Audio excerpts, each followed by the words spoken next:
João 17, carta do testamento do apóstolo João, capítulo 17, diz assim a Escritura. Queridos, esse relato de João 17 é a oração que Jesus faz nos momentos anteriores à sua prisão e ao seu julgamento e à sua crucificação. E aqui fala de uma oração que Jesus faz. Então, quando é chegada a hora, Jesus ora.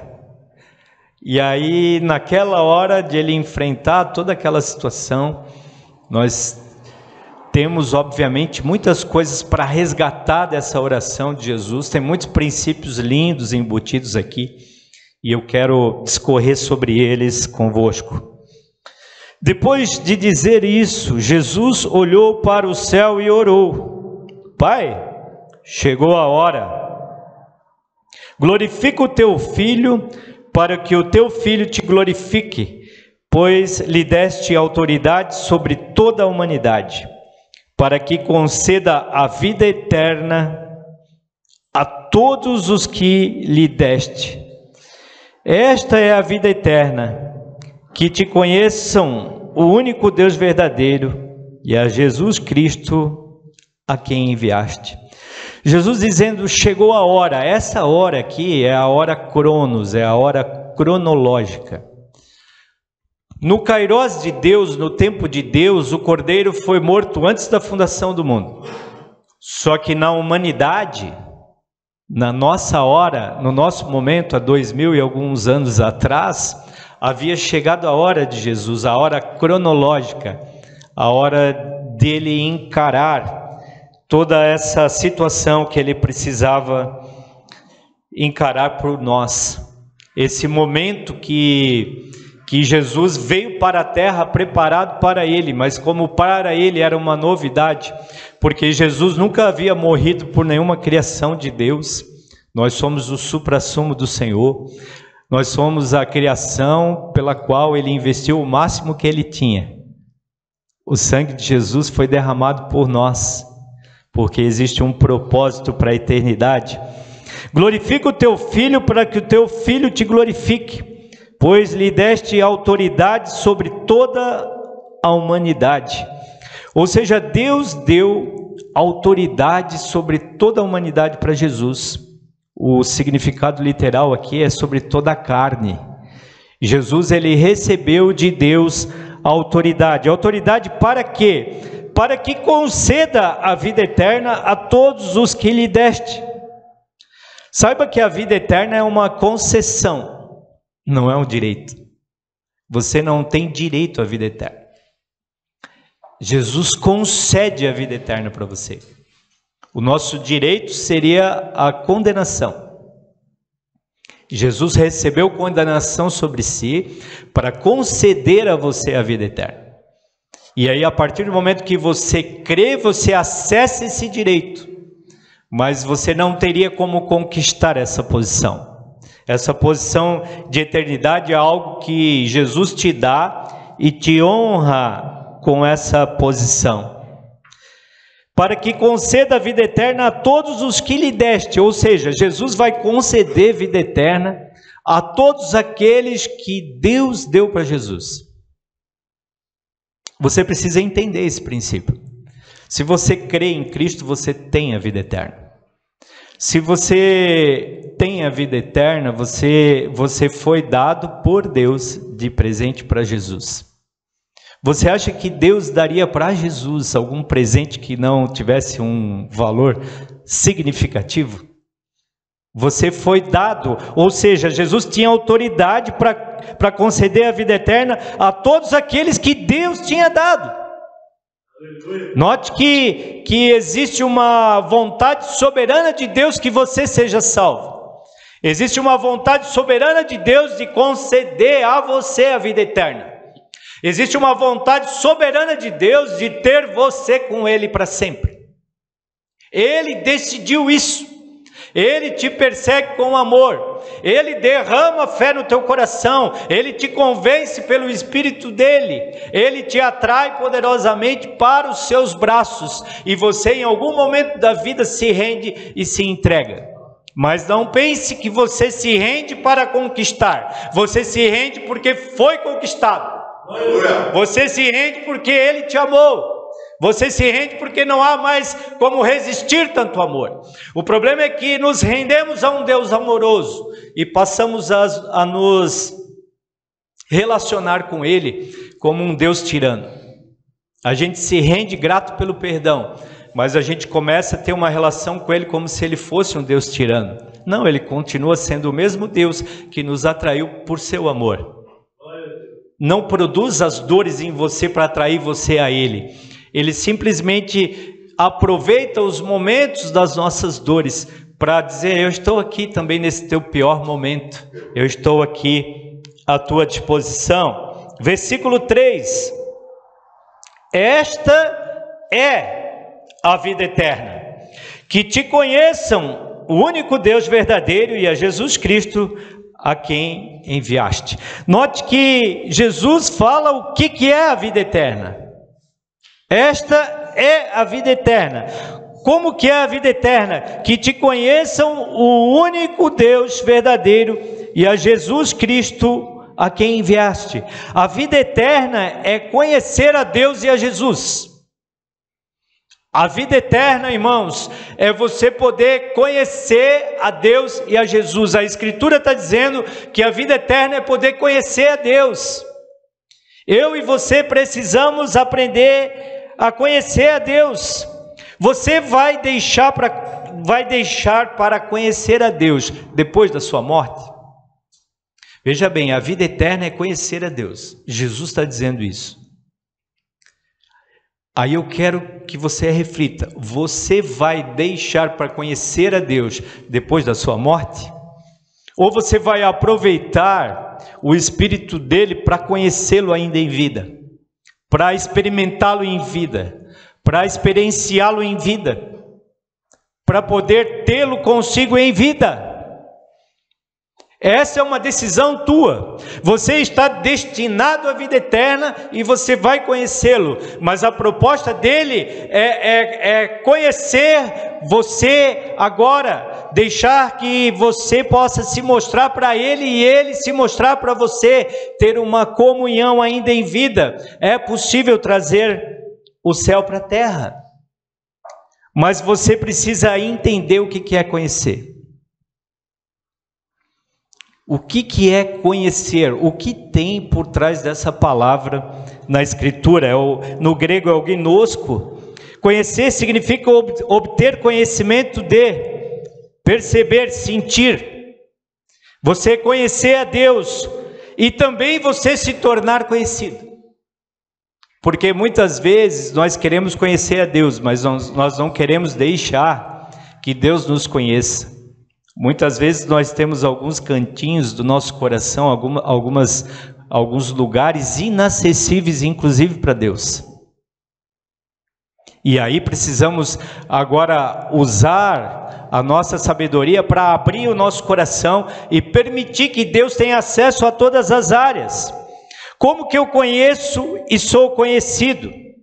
A palavra conhecer na Bíblia, ela também é usada para a prática da relação sexual. Isaac conheceu Rebeca. Então, quando você vai conhecer alguém biblicamente, tem intimidade envolvida nisso. Tem alguma coisa que tem a ver com a intimidade. Você precisa perceber, irmão, que se você quer conhecer a Deus, se você quer se relacionar com Deus, se você quer trazer a eternidade para a terra, você vai ter que ter intimidade com Deus. Você vai ter que ter intimidade com Jesus. Como que você consegue ter intimidade com Deus? Mateus 6,6. Mas quando você orar, vá para o seu quarto, feche a porta e ore ao seu pai que está em secreto, então seu pai que vem em secreto te recompensará. Note que Jesus nos orienta que a vida eterna está em conhecer a Deus.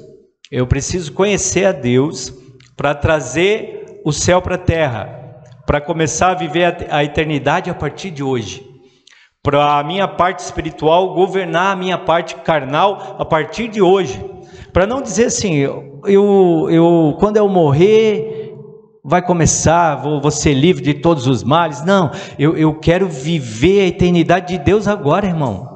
Eu não quero colocar a minha vida carnal fora, correr atrás dos prazeres, eu não quero correr atrás do dinheiro, eu não quero entrar nessa onda do capitalismo, eu não quero fazer com que essas coisas nocivas da humanidade façam parte do meu dia. Então, para isso, eu preciso ser espiritual. Para que eu seja espiritual, eu preciso trazer o céu para a terra. Para trazer o céu para a terra, a eternidade para dentro de mim, eu preciso conhecer. E conhecer tem que ter intimidade.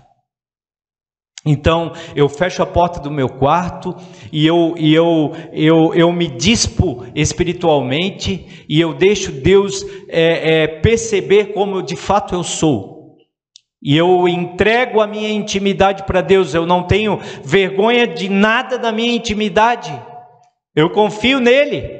Eu deixo que Ele me conheça, embora Ele já saiba de todas as coisas, mas o ato de eu poder abrir todas as áreas da minha vida para Deus me ajuda aí muito, porque eu permito que Ele possa entrar em ação naquela área, eu permito que o céu possa me libertar em determinadas áreas. Então, na intimidade, nasce e sobrevive nossa identidade espiritual. Na intimidade nasce e sobrevive a tua identidade espiritual. Tem muitas pessoas que não sabem quem são espiritualmente, porque as suas identidades espirituais foram geradas em pregações, foram geradas em vídeos, foram geradas em necessidades, foram geradas em dores, e aí você começa a querer ter uma relação com Deus por situações que não são de intimidade, não são de relacionamento. E aí vivemos perdidos, dizendo que somos cristãos, mas reclamando da vida, dizendo que somos cristãos, mas não querendo sofrer. O que nós não entendemos na Escritura? Os personagens bíblicos estão imersos, afundados em sofrimentos, todos eles, em todos os momentos, inclusive o nosso Senhor Jesus Cristo, irmãos. Nós precisamos entender de fato quem nós somos e agora buscarmos uma capacidade sobrenatural para a gente viver no meio disso tudo, agradecendo, glorificando a Deus, matando um leão por dia, dizendo: eu vou adiante, eu olho para frente, eu vou prosseguindo para o alvo, pelo prêmio da soberana vocação que existe em Cristo Jesus, nosso Senhor. Nós precisamos avançar, marchar, evoluir, irmãos. Nós precisamos ser uma igreja avivada, cheia do Espírito de Deus, pessoas felizes, alegres, andando com um sorriso no rosto, vivendo unidos, um se preocupando com o outro, sem disputas de A, B ou C, mas sim agregando valor um ao outro. Nós precisamos ser uma igreja que marcha junto, unido, evoluindo juntos. Mas não conseguiremos isso em reuniões públicas. Isso não vai ser gerado numa reunião como essa, nem em uma pregação. Isso vai ser gerado, irmão, se cada um de você pegar essa palavra e você levar para a tua casa, e você levar para o teu quarto, e levar para os teus momentos, e você sim buscar uma nutrição espiritual e sobrenatural para a tua vida, porque daí, irmão, a tua intimidade com Deus vai trazer o céu para a terra. Vai trazer o céu para a terra no coletivo? Não, no individual. Mas quando você estiver cheio do Espírito de Deus, com uma luz sobrenatural em você, você vai contagiar mais um. De repente as pessoas vão perguntar: irmão, mas o que está acontecendo? Tu estás bem, tu estás diferente. Já não é mais nenhuma tática, agora é você mesmo que está bem. Você diz: não, eu estou tirando tempo para Deus.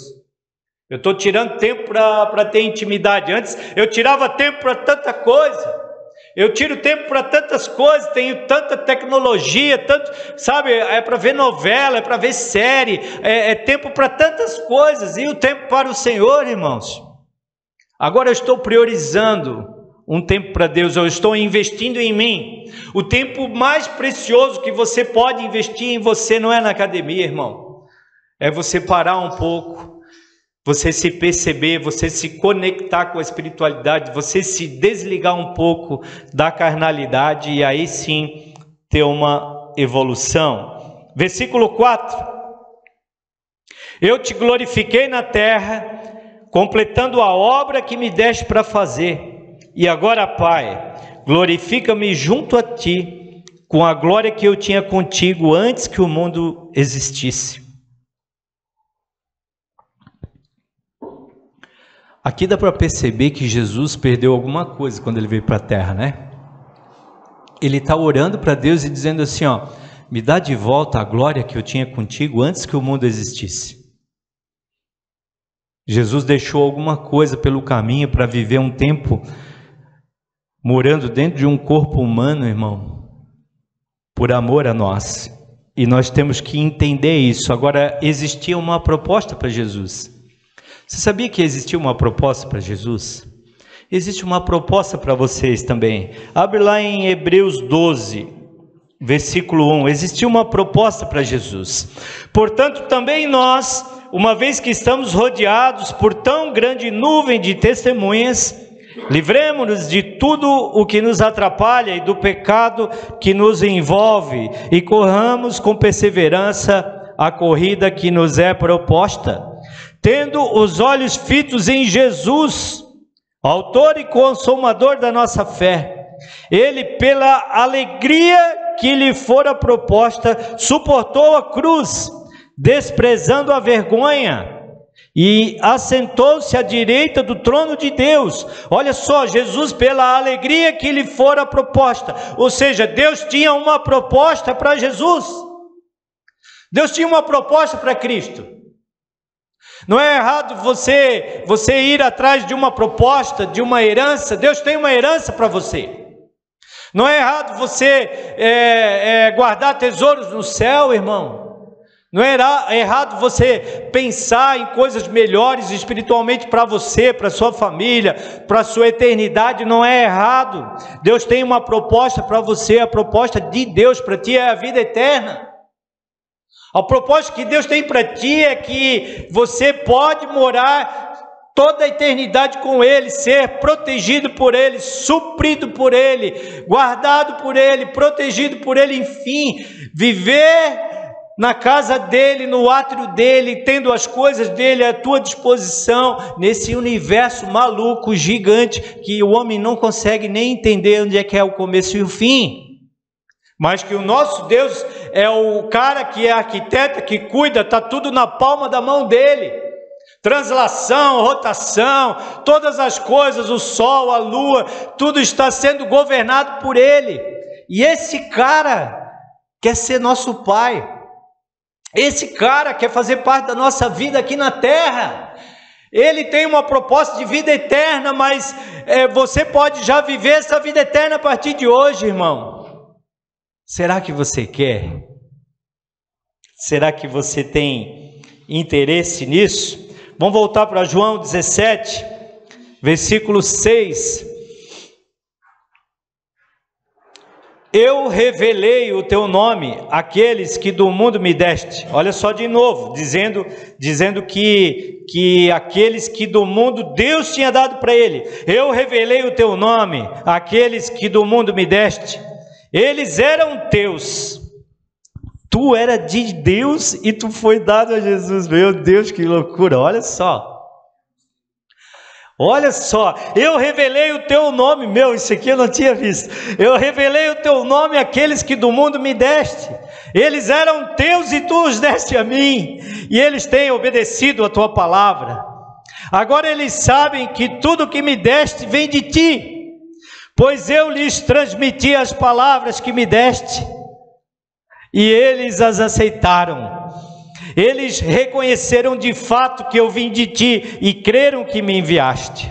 Eu rogo por eles, não estou rogando pelo mundo, mas por aqueles que me deste, pois são teus.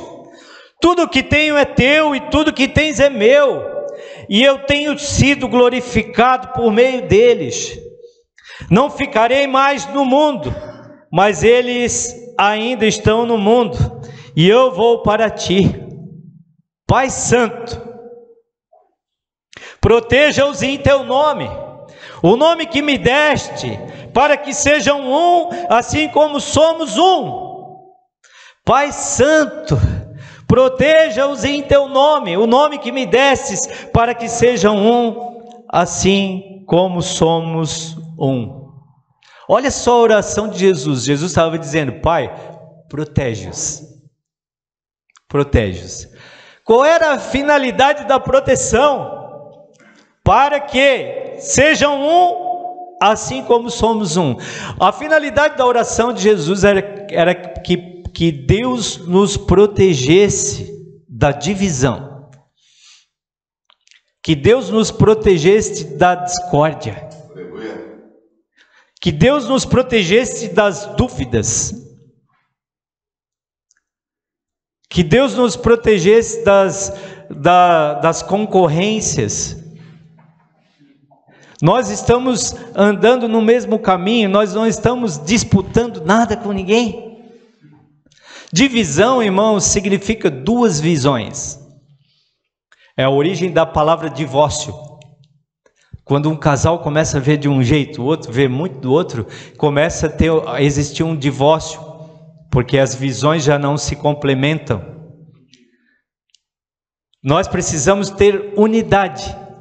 A gente precisa ter uma visão única. Podemos pensar coisas diferentes, mas precisamos servir o mesmo Deus, andar no mesmo caminho, ter os mesmos princípios, agregar coisas uns aos outros. Precisamos viver de uma forma diferente. A divisão mata. A divisão mata o teu sonho, irmão. A divisão, ela nos retira de projetos de Deus com família, com carreira profissional, com muitas coisas são destruídas por causa de uma visão dúbia, por causa de falta de unidade. E Jesus sabia que a divisão seria um perigo para a igreja. Ele estava aqui orando pelos 12 apóstolos, ele estava dizendo: Deus, eu estou indo, mas esses caras, eles não podem se desunir. E Jesus sabia do que ele estava orando e por que ele estava orando, porque aquela galera tinha sido trabalhada por ele durante 3 anos, e ele sabia com quem ele estava falando. E eles estavam ainda disputando um lugar à direita de Deus. Eles queriam ainda alguma coisa, eles queriam ser o vice-rei, eles queriam ainda ter uma carreira. E Jesus estava dizendo: Senhor, protege-os da divisão. Por quê? Porque quando Jesus parte da terra, vem o Espírito Santo, a responsabilidade fica nos ombros daqueles homens. E agora eles precisavam aprender a andar em unidade sem o mestre. Agora não teria mais Jesus para corrigir, mas teria o Espírito Santo para andar com eles. Queridos, você precisa perceber com quem você tem divisão, com quem do corpo de Cristo você não tem comunhão, de quem você tem falado mal, com quem você tem disputado alguma coisa. Qual é a parte do corpo de Cristo que você não está tendo comunhão, que não está legal? Você precisa repensar o seu cristianismo.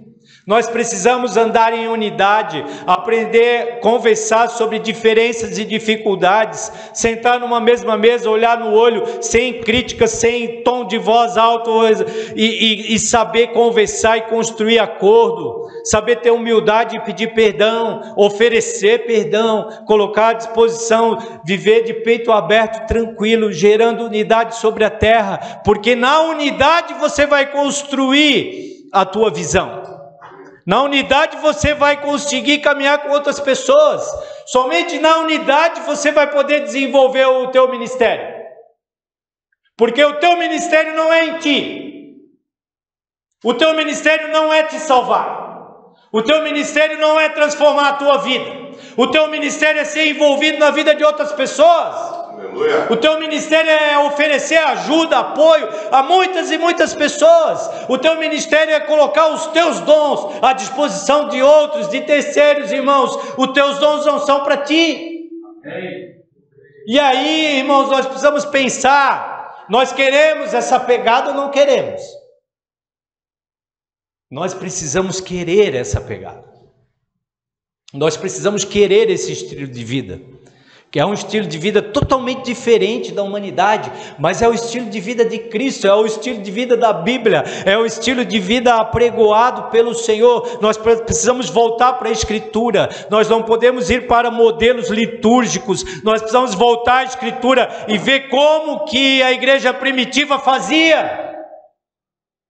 Era desse jeito, e aqueles homens viraram loucos, aqueles homens viraram homens que deixaram tudo para trás, eles pagaram preços altos, irmãos, eles tiveram tanta comunhão com Deus, saía tanto poder deles, eles andavam tão juntos e unidos, eles vendiam propriedades e dividiam uns com os outros, todo mundo tinha alguma coisa, já não tinha mais necessitados, já não tinha mais fome. As pessoas vinham atrás deles, pedindo ajuda, porque eles eram um, porque eles tinham unidade, eles se amavam, e a gente se ama. Versículo 12: enquanto estava com eles, eu os protegi e os guardei no nome que me deste, nenhum deles se perdeu, a não ser aquele que estava destinado à perdição, para que se cumprisse a Escritura. Agora vou para ti, mas digo essas coisas enquanto ainda estou no mundo, para que eles tenham a plenitude da minha alegria. Para que eles tenham a plenitude da minha alegria. Você quer ter a plenitude da alegria de Jesus? É possível. Mas vai precisar conhecer a Deus, vai precisar trazer a eternidade para dentro de você, vai precisar ser um com os outros, vai precisar colocar os teus dons à disposição dos outros, vai precisar julgar menos e agregar mais, vai precisar abraçar quem não merece. Irmão, eu quero dizer para você que a escolha de Jesus nos deixou sem escolha. Você não tem escolha, você não pode mais escolher quem você vai amar, você tem a obrigação de amar, porque Jesus nos amou numa situação deplorável. A escolha dele de morrer na cruz por nós nos deixou sem escolha. Hoje amar é uma obrigação, amar é uma decisão, uma posição, amar não é um sentimento. Essa é uma das maiores mentiras que é apregoada para a humanidade. Amar é uma escolha que gera um sentimento. Eu decido amar quem não merece, logo daqui a pouco eu começo a sentir amor do ponto de vista humano por aquela pessoa. Eu não espero vir o sentimento para cuidar, eu cuido porque Jesus cuidaria, eu cuido porque eu fui cuidado, eu cuido porque essa pessoa merece uma chance de inclusão. Como eu também não mereci e fui incluído, então eu começo a reproduzir a vida de Cristo na terra. Eu começo a colocar em operação as coisas de Deus. A unidade gera alegria plena. Vocês querem ver uma mudança sobrenatural na vida de vocês? Cara, se amem mais. Tira as divisões de fora. Quem tiver problema um com o outro, grupos, se reúnam, sentem, diz, não, nós não vamos sair daqui enquanto nós não acertar isso aí. Tenha liberdade de dizer, cara, eu não gosto quando tu fala assim, eu me sinto irado quando você age daquela forma, sabe? Deixa o outro entender como você se sente, expõe as tuas coisas, mas na boa, na tranquilidade. Aí a gente vai começar a entender o outro e ter amor pelo outro, e a gente começa a resolver as coisas, e aí nós podemos se agarrar, irmão, e formar um exército daquele muito louco que eu tenho sonhado em Cristo, amém? Versículo 14: dei-lhes a tua palavra e o mundo os odiou, pois eles não são do mundo, como eu também não sou. Não rogo que os tires do mundo, mas que os protejas do maligno. Eles não são do mundo, como eu também não sou. Santifica-os na verdade. A tua palavra é a verdade. Note que aqui Jesus está orando para que Deus nos santifique. você nunca vai conseguir te santificar. Você sabia disso? Às vezes a gente foca em mudar, a gente foca em melhorar, a gente foca em não fazer errado. Eu preciso focar em ir para o secreto, em conhecer a Deus. Eu preciso focar em buscar intimidade, buscar o céu para a terra. Eu preciso focar na unidade. E Deus vai me santificando. Santificação é um processo do Espírito de Deus em você. Jesus estava pedindo: Deus, santifica-os na verdade. Nós precisamos ser obedientes. Santificação é algo que Deus vai produzir em você, irmão. Relaxa com isso. Não foca nos teus pecados, naquilo que te paralisa. Foca no amor de Cristo, no sangue de Jesus, que te perdoa desse pecado que você não consegue ser livre. Foca no sangue de Jesus e vai para a presença dele, mesmo em meio a esse pecado, para você ver se ele não vai tirar isso de você, para você ver se você não vai pegar nojo disso que você curte, porque isso é uma obra dele, milagres dele, operação sobrenatural dele, que é possível sim experimentar, irmãos. É possível sim ser livre do pecado, mas o caminho é inverso. Você não foca no pecado, você foca naquilo que resolveu o pecado. Não significa que você vai namorar com o pecado, não. Você vai para a presença do Senhor, porque Ele que vai fazer uma transformação louca e vai te livrar do pecado. Acredita nisso, irmão? Assim como me enviaste ao mundo, eu os enviei ao mundo. Em favor deles eu me santifico, para que também eles sejam santificados pela verdade. Meu Deus. Olha o 19, em favor deles, olha só, em nosso favor, Jesus se santificou. Para que, olha a finalidade, também eles sejam santificados na verdade. Nós somos santificados em Cristo, irmãos. Versículo 20, minha oração não é apenas por eles, rogo também por aqueles que crerão em mim por meio da mensagem deles. Jesus rogava por nós também nessa oração, porque nós cremos através da mensagem dos apóstolos. Deus trouxe isso na vida de alguém durante todos esses anos, 2000 e poucos anos. Deus trouxe isso de ouvido em ouvido, de mente em mente, de coração em coração, uma chama acesa, mantida pelo Senhor, para chegar nos nossos dias. Alguém trouxe essa chama para você. Essa chama vai chegar em alguém por você? Essa chama vai ser levada por você para o coração de alguém, de alguma família. Você vai ser usado para gerar transformação em alguém nessa terra, irmão. Aleluia. Ou vamos ser só alvo dos outros? Vamos ser só pedintes espirituais, alvos do amor de Deus, reclamando ainda que não se ajuda mais? Ou vamos pegar e dizer: eu tenho uma chama, eu vou levar isso adiante.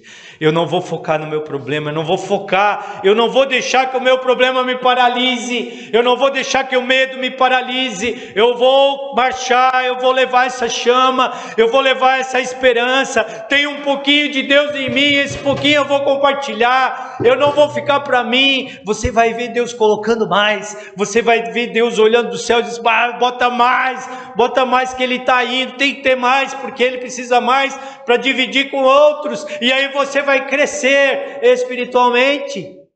Mas enquanto estiver ministerialmente parado, você não vai sentir saciedade espiritual. Enquanto você não estiver no centro do propósito, você não vai se sentir bem, irmão. Você precisa estar na finalidade, você precisa estar no propósito, amém? Versículo 21, estou terminando. Para que todos sejam um, Pai, como Tu estás em mim e eu em Ti, que eles também estejam em nós, para que o mundo creia que Tu me enviaste. Isso aqui é uma loucura, né, irmão? Deles a glória que me deste, para que eles sejam um, assim como nós somos um. Olha só, que eles também estejam em nós, para que o mundo creia que tu me enviaste. O mundo precisa crer que Jesus foi enviado, mas muitas vezes o mundo olha para a igreja e vê a igreja um falando mal do outro.